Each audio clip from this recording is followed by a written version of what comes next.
सभी को प्रणाम।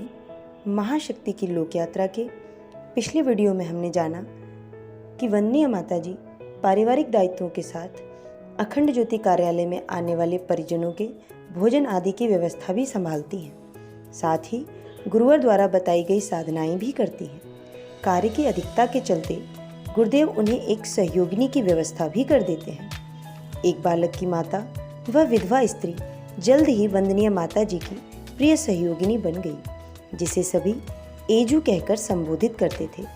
इसी बीच दिव्य अंश धारण किए मृत्युंजय शर्मा भाई साहब शैल जी का जन्म हो चुका था, जिन्हें सभी सतीश व शैलो के नाम से पुकारते थे। सभी दायित्वों को निभाते हुए माताजी का मातृत्व सतत विकसित हो रहा था। अब आगे मातृत्व के विस्तार की सजल संवेदना की छुअन से आने जाने वाले बरबस अभिभूत हो जाते थे। अखंड ज्योति संस्थान में आकर उन्हें हमेशा ऐसा लगता जैसे वे अपनी सगी माँ के पास आए हैं। इनमें से कईयों को माताजी अपनी सगी माँ से कहीं बढ़कर लगती। वे अनुभव करते कि सगी माँ तो फिर भी कभी थकान, परेशानी अथवा कार्य व्यस्ततावश अपने बच्चों को नज़रअंदाज कर देती हैं, लेकिन माताजी का प्यार कभी कम नहीं पड़ता।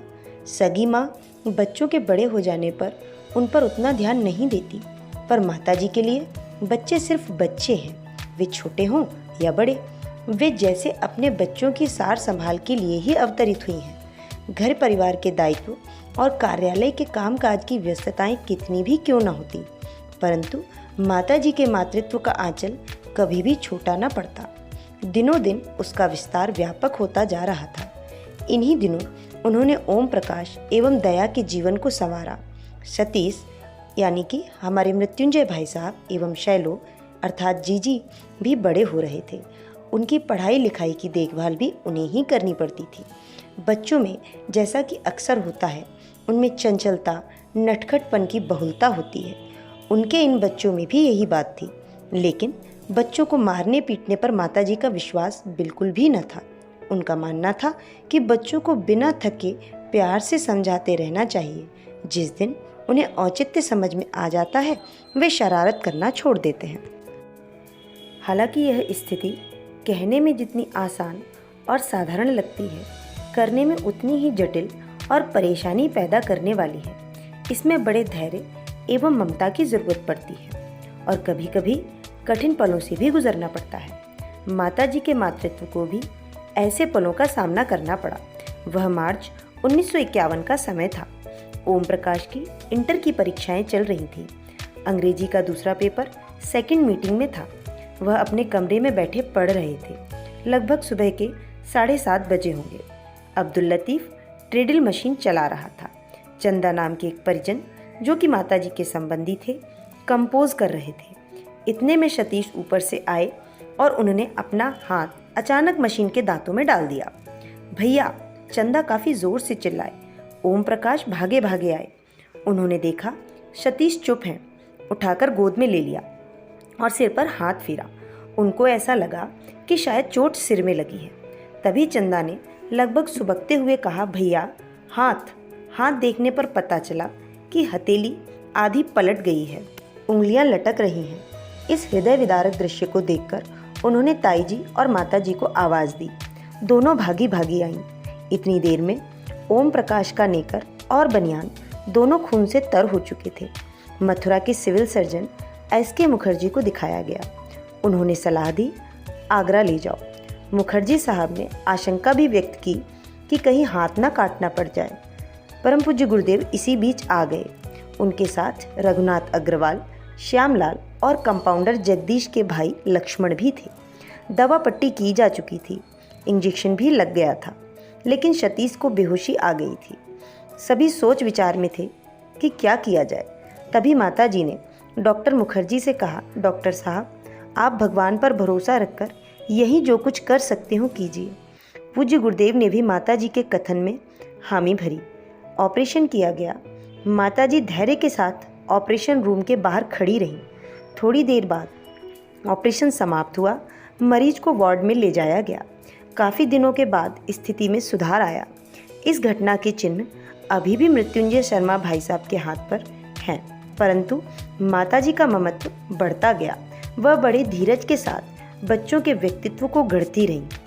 माताजी के ममत्व के इस दायरे में उन दिनों भी अगणित थे। उनके लिए जितने प्यारे सतीश और शैलो थे, उतना ही प्यारा अब्दुल लतीफ़ था। यह मुसलमान युवक अखंड ज्योति संस्थान में मशीन मैन था। पत्रिका की छपाई का कामकाज देखता था। अपने परिवार के सदस्यों के साथ माताजी इसके भी खाने की व्यवस्था किया करती थी।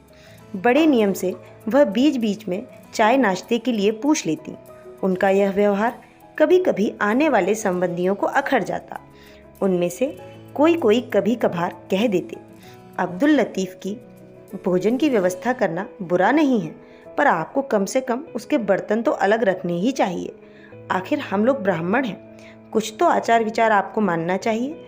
संबंधियों की इस बात के उत्तर में वह कहती, आचार विचार का मतलब छुआछूत नहीं होता। इसका मतलब यह है कि हम अपने विचारों और कार्यों में कितने पवित्र और निर्दोष हैं। उनकी ये बातें किसी को समझ में नहीं आती।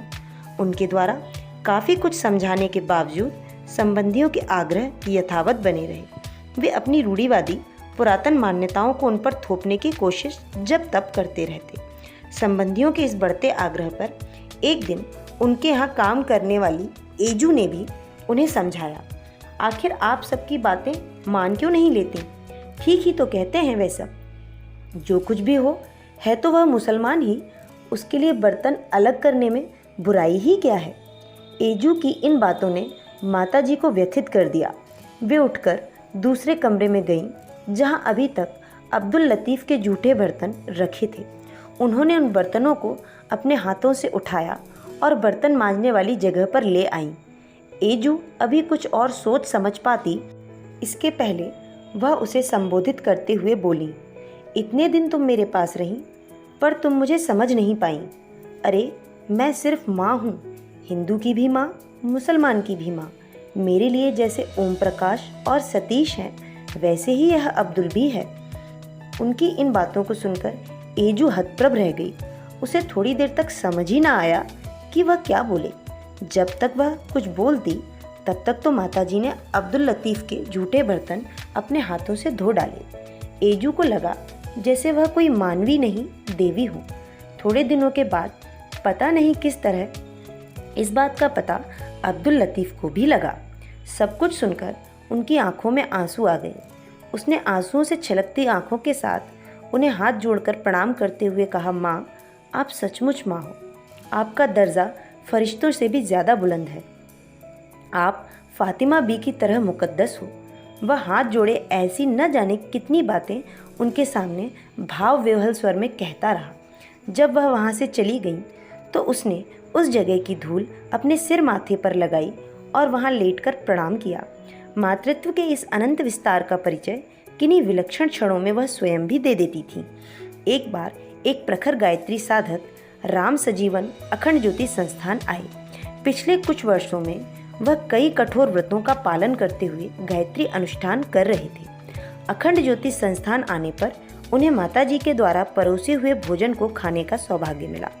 भोजन करते समय माताजी की एक झलक पाकर वह अपनी किन्हीं अनुभूतियों में डूब गए।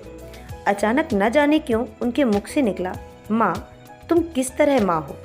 इस प्रश्न के उत्तर में माताजी बोली, बेटा, माँ इस या उस तरह की नहीं होती, माँ सिर्फ माँ होती है। फिर वह धीरे से बोली, मैं सचमुच की माँ हूँ बेटा, गुरुदेव की पत्नी के रूप में माँ नहीं, केवल सतीश और शैलो की माँ नहीं, मैं सबकी माँ हूँ। माताजी के इन वचनों को सुनकर गायत्री के प्रखर साधक राम सजीवन को लगा जैसे कि आज वह गायत्री के तत्व और सत्य का साक्षात्कार कर रहे हैं। गायत्री माता ठीक उनके सामने खड़ी हैं। बाद में उन्हीं की सक्रिय प्रेरणा से तो गायत्री तपोभूमि का निर्माण हुआ।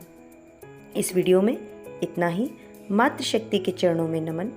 ओम शांति। जय सनातन संस्कृति।